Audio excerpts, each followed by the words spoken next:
Yeah. Hey guys, welcome to this spoiler review of Doctor Strange in the Multiverse of Madness.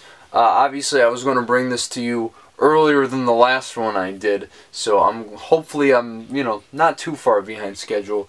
But today we are going to spoil the hell out of this movie because there's so much to talk about. But then, is there? That is the conversation that has been had with this movie, because really people thought this was the multiverse movie to really blow things up to another notch, and it really didn't do a whole lot, and we'll get into that. But obviously, let's just get right into it.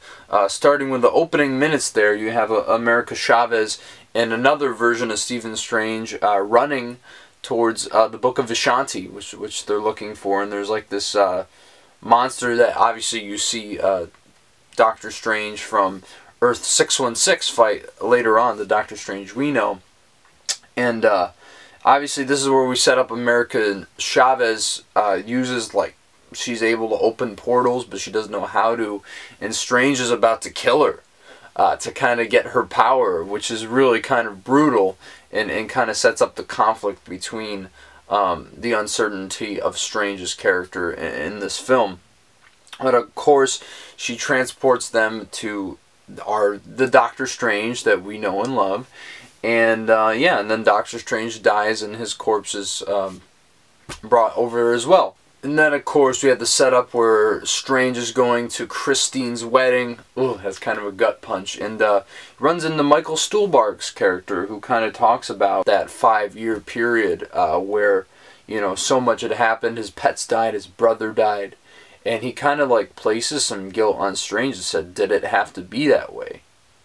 And it's like, damn, you really don't think about it that way. But, yeah, all the weight was really on Strange's shoulder. He was the one that made the decision to give Thanos that Infinity Stone. So, really interesting stuff there. And then, of course, you get really set up the main themes in the scene where Christine's, like, asking Stevens, like, are you happy? And he keeps saying yes, and you can tell he's kind of struggling with it a little bit. Obviously, he's, like, downing martinis like it's nothing at her wedding, and obviously you can see that those unrequited feelings. He even mentions it to her right there at the wedding. And then, of course, the monster shows up, and him and Wong and America Chavez have to fight it. And it's so funny because it's like no one in New York really cares anymore. Like they're just watching, it's like, oh, that's cool, yeah, wow, that's interesting, and no one really, like, gives two hoots about what comes into the city. It's just another day in the life for them. They're going to deal with this nonsense all the time. Apartments are going to get knocked down, whatever, who cares? And then, of course, America Chavez tells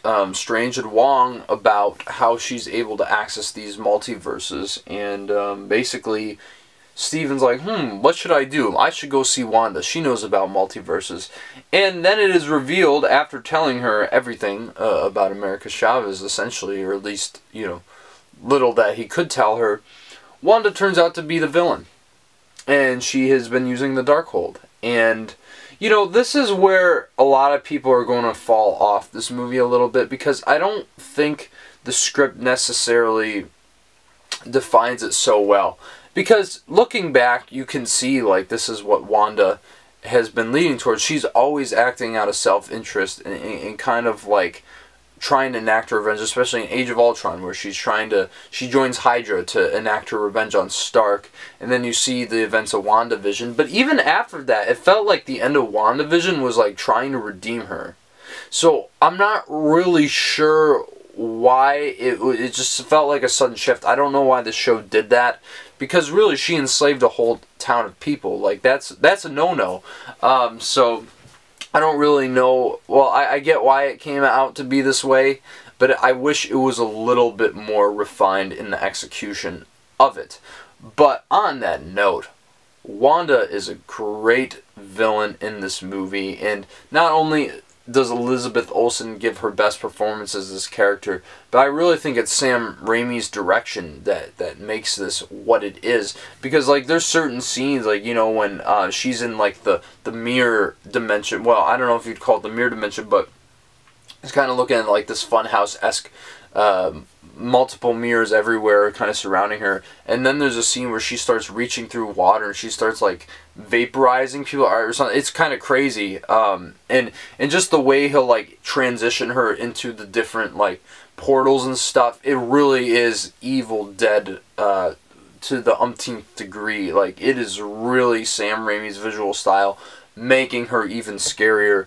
But obviously you got to give a lot of credit to Elizabeth Olsen in that case as well. And as I was alluding to the events I just mentioned, the Scarlet Witch does attack Kamar-Taj and kills a bunch of sorcerers, and that's when you know she's not messing around. Because obviously, you know, with WandaVision, her children was what she was all about, but obviously they were kind of figments of what she created in her own mind. And so this whole movie is about her trying to find her kids in another multiverse and really stopping anybody who gets in her way, which obviously all these guys are. And, you know, America Chavez is that key, so she's like looking for her, and I presumably wants to take her powers and kill her, which is kind of set up. And then in trying to fight against Wanda, Strange and Chavez get sucked through these dimensions, and it's really cool, like, seeing all the visuals. That really is the best part of this movie. And then, of course, they get transported to this other Earth where red means go and green means stop. It's kind of funny. But, man, that's when we get Bruce Campbell, baby! Hail to the king, baby! Yeah, and he shows up as Pizza Papa, and as he says in this mantra, Pizza Papa always gets paid. And then Doctor Strange squirts mustard in his eyes, and it's just so funny. Really, I was just laughing my ass off at that scene. It is just hysterical, and really the highlight of the film for me. And then, of course, they find another sanctum, and where Doctor Strange was killed. And of course Mordo shows up, and Strange isn't really sure if it's the Mordo he knows from the first one, but he embraces him, and then he brings him in and drugs him, so yeah. He's just not a good guy in any of those universes. But basically this is where we get to the most spoilerish part of the movie, and really the part of the movie everybody's going to be talking about, and that was the reveal of the Illuminati once they capture Strange in America. And basically there's another version of Christine there who's kind of working for the Illuminati. And then we get introduced to Peggy Carter's Captain America. I forgot what the technical name is. And then of course we have Lashana Lynch is Captain Marvel in this one. So a really interesting twist. They took her character and put her in that.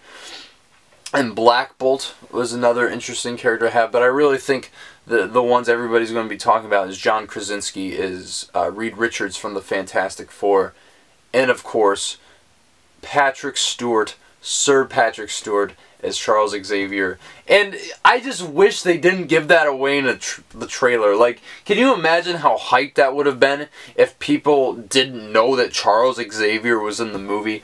I think that's a little ridiculous, but obviously they tell Strange about what happened with the other Strange and Thanos, and I don't really describe it very well, and I think that's where the script gets a little lost.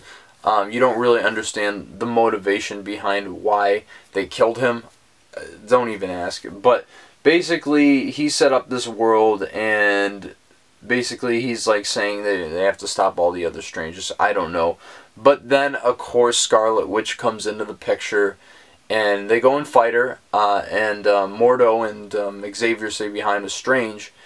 And really, what we get is simultaneously one of the coolest scenes in the movie, but also one of the dumbest, and I think really just shows how much wasted potential they put in this movie.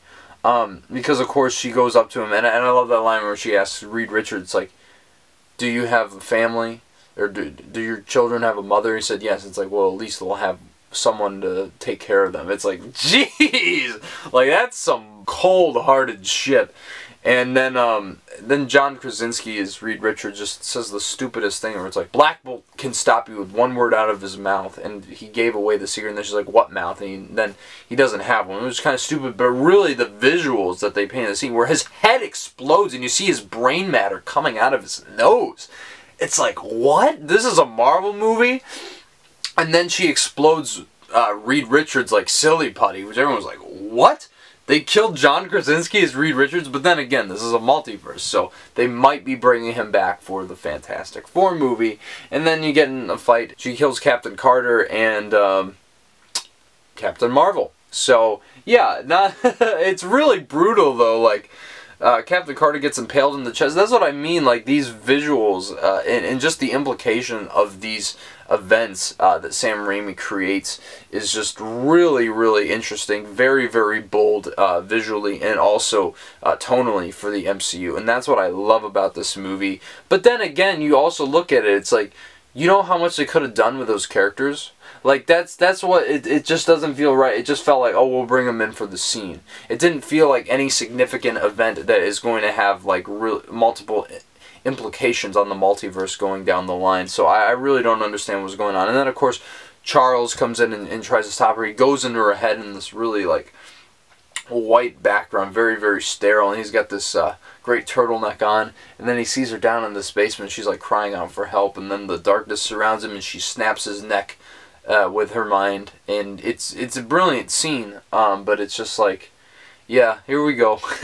You know, but then again, like, think about it, like, Patrick Stewart said he was done playing Charles Xavier after Logan, so I don't think that they were going to, like, keep him on contract, you know. He's like 82 years old or something, and you can tell that he's getting old. It seems like he's always been old, but especially in this movie, so I don't think they're going to keep him around. That was just kind of a cool cameo for the fans, but then again, it's like, I don't know, it just feels like they didn't really do anything with this character. They had some cool references to the X-Men with the theme music and one of the lines he says, but I just felt like, you know, compared to No Way Home, where they really gave like a legitimate arc to Andrew Garfield's Spider-Man, and they touch on, you know, where Tobey Maguire's Peter Parker is as well. It feels a little bit like fan service for the sake of it.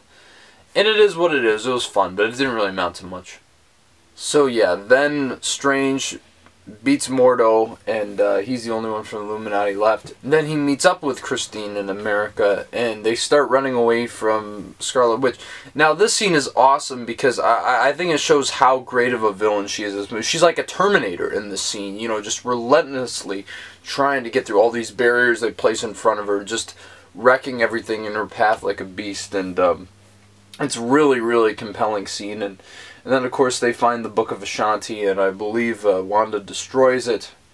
Multiverse Wanda, and yeah, so basically they're kind of left without no options except to get a hold of the actual Darkhold. And so they go to this other universe where there's another Stephen Strange who seems to have been corrupted by the Darkhold and has a third eye in the middle of his head. And basically, I love this sequence because it really features some of the most creative visuals. And I alluded to this in my non-spoiler review, but like there's a fight scene in this movie with between the two Doctor Stranges of these universes, and they're using Danny Elfman's score to fight each other. You see all these musical notation like flying off the page, and it's so cool. I love when movies go out of their way to like use musical notation and just the idea of the music becoming a part of the diegesis of the film. It's a really, really fun and brilliant scene at the same time visually. And then, of course, Strange gets a hold of the Darkhold. He defeats, he kills the other Strange, and really some horrifying imagery. Like, that's what I'm saying. Like, like Sam Raimi goes hard in this movie when it comes to the imagery. But he gets a hold of the Darkhold. He tries not to let it corrupt him, and he uses the Strange's body, who originally came with America Chavez at the beginning of the movie. He transports into him. You get Zombie Strange in this amazing scene where he's like floating through the air. I mean, this is what I'm saying. There's some really bonkers stuff here, and I think that rings close to Evil Dead more than anything in this movie. Obviously, of course, with, you know, the zombie ash and all that stuff, but it is so much fun to see these visuals. And then, of course, we have the ending. And this is what I think is the most important part of the movie. And why the dichotomy between Steven and Wanda is so essential to this film. As you see what happens to Steven in this film and in the events of the previous movie, and he has to accept his fate. He can't be with Christine. And I love the line where he says, "I love you in all the multiverses." And this is when you really get to the point where it's like, he's not happy, and it comes full force, but he has to become a bigger person. He has to think of the multiverse, obviously, and this is the big decision to do, where Wanda acts out of self-interest every step of the way, and then at the end, once she goes into the other universe where she sees the kids, and they're scared of her, and she realizes she is taking these kids away from a mother, even if it is her, she decides to crumble down the stronghold that she's in and kill herself. So, which I would think she's dead. I guess it makes sense of the arc, but I didn't really feel the emotional impact of it. And maybe that was because she was like this villainous present, but I don't think they built the tragedy up well enough for me to like truly care, you know.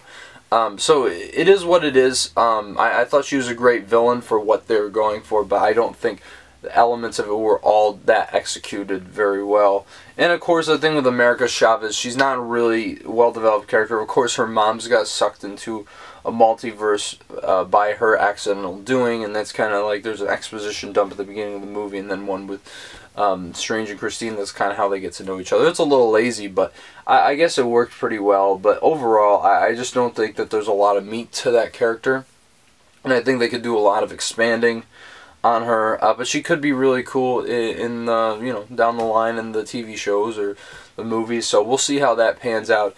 But in the end, Doctor Strange chooses to be the upholding righteous man, at least in regards to Earth standards, and yeah, he becomes the hero, and as he already was, but I really do think that this movie does a lot for his arc, and yeah, that's the thing with it. As I went over, there's things in the script, as I said, the whole character, the Illuminati setup, just, it feels very wasted. And that's the thing, like, if they're really going to expand this multiverse, like, I don't know why it still feels so small scale.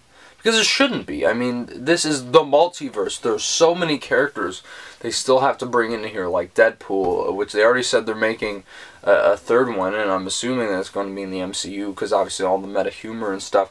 And I'm not saying Deadpool had to be in this movie, but what I'm saying is it doesn't really feel implicative of what is to come or what they're setting up. So I'm not really sure why this movie just didn't go completely out there, besides visually, of course. But yeah, that's kind of like my take on it. That's why I'm not huge on it, but I think the stuff that really works, it really features some of the most standout visuals in the MCU. And then, of course, we got to talk about the stingers, because that's the thing with these post-credit scenes now. They're all just set up for the next movies, and I believe the character comes in as Cleo, but it's Charlize Theron, so obviously that's pretty distracting, because she's such a huge movie star. And she's like, says to Strange, after he gets an eye at the top of his head, that was a great ending. I guess that was a consequence of using a Darkhold, I don't know. But she said, we got to go to the other multiverse. And he's just like, okay. And then they go. It's like, alright, this feels a little, it feels a little too gun-ho. Because she just shows up and he follows her in. But obviously they're setting up something with that. I'm not, I don't know, it doesn't really feel like the post-credit scenes we got before, where they felt very consequential sometimes. I mean, granted, it's better than the ants drumming at the end of Ant-Man and the Wasp. Just forget about that one. But I think the last post-credit scene, where Pizza Papa finally stops punching himself and says to the camera, "It's over," is really great. You know, great double entendre. And of course, always great to see Bruce Campbell once again in a Sam Raimi movie. So yeah, those are my thoughts on Doctor Strange in the Multiverse of Madness. Do you have any problems with the script? Did you have any problems in the way in which they portrayed Wanda or any of the characters in this movie? Drop your thoughts in the comments below. I really would love to hear what you think about this. And of course, smash that like button if you like what I'm doing here, and subscribe to the channel. It really helps me out. So much great stuff coming down the pipeline. I got another album review coming to you next week, so be on the lookout for that. It's going to be a really, really good one, so please, I really implore you to check that one out. And of course, as you know, we are taking submissions for the top 70 albums of the 1970s, me and Johnny Radio, so be sure to drop your list somewhere in the comments on any of my videos, but preferably on the announcement one.